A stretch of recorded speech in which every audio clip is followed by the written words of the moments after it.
শেখ হাসিনা বিরুদ্ধে পূর্বাচল প্রকল্পে প্লট দুর্নীতির ৩ মামলায় ২১ বছর কারাদণ্ড দিয়েছেন আদালত। এই মুহূর্তে মহানগর দায়রা জজ আদালতে আছেন আমাদের সহকর্মী মাহতাব মিনহাজ। আমরা বিস্তারিত জানতে সরাসরি যুক্ত হচ্ছি তার সঙ্গে। মাহতাব, এই যে রায় প্রদান করা হয়েছে এবং ২১ বছরের কারাদণ্ড দেওয়া হয়েছে, রায়ের পর্যবেক্ষণে কি জানিয়েছেন আদালত?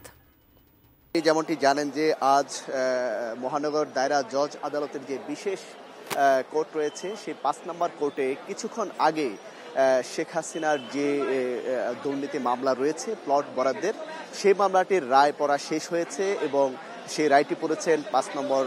কোর্টের যিনি বিশেষ জজ আব্দুল্লাহ আল মামুন। তিনি এই মামলার রায়ে যেমনটি বলেছেন যে আসলে কোর্টের পর্যবেক্ষণে এই মামলাটিকে তারা বলছেন যে আসলে যে জমি বরাদ্দ দেওয়া হয়েছিল পূর্বাচলে সেটি আসলে এখতিয়ার বহির্ভূতভাবেই আসলে বরাদ্দ দেওয়া হয়েছে এবং এখানে যারা আসামি অর্থাৎ শেখ হাসিনা, তার মেয়ে, ছেলে, তারা আসলে যে হলফনামা দিয়েছেন তাদের যে সম্পত্তির, সেই সম্পত্তিতে কোনো ধরনের নোটারি করা ছিল না, কোনো শনাক্তকারী ছিল না এবং কোনো ধরনের আইনজীবীর স্বাক্ষরও ছিল না। অর্থাৎ একজন মানুষের ব্যক্তি স্বার্থে রাজুক কিন্তু এই বিষয়গুলো কনসিডার করেছিল বলে আদালত বলেছে এবং এই বিষয়গুলো পর্যবেক্ষণ করার পর আদালত যে রায়টি দিয়েছে শেখ হাসিনাকে মোট ৩টি মামলায়, এখানে যে দুদক যে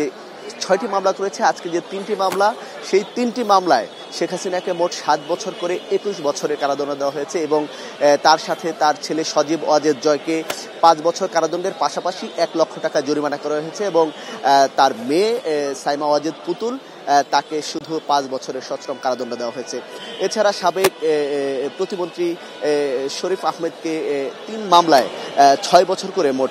18 বছরের কারাদণ্ড দেওয়া হয়েছে এবং আপনারা জানেন যে এই মামলার যে 47 জন আসামির মধ্যে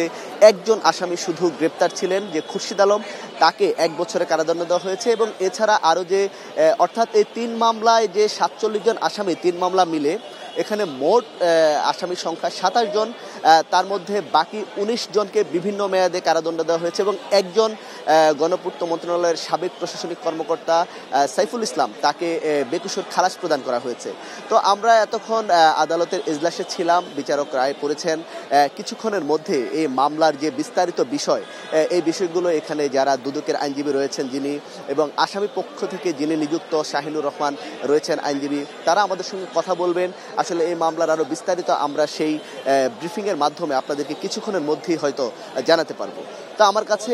মহানগর দায়রা জজ আদালত থেকে এই মামলার এই ছিল সর্বশেষ।